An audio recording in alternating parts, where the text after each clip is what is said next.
bukas na yun. Aga na bubukas. Mahuli po kami. Dito nga pala tayo ngayon sa pier.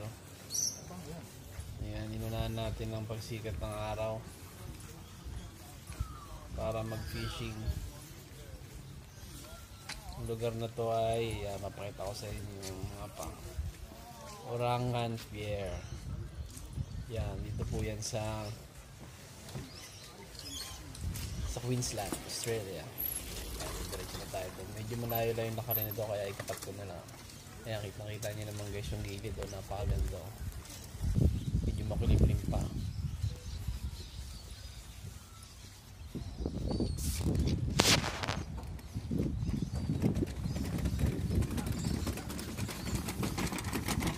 Dala muna ako ng Coleman.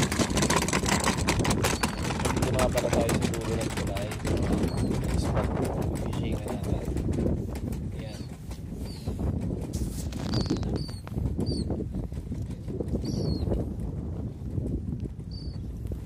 Guys, nag-CR lang ako. Hindi ko na nakuhaan yung paghuli nila nitong napakalaking isda na to. Ayan. Nakita nyo sa Coleman na daldala ko kanina.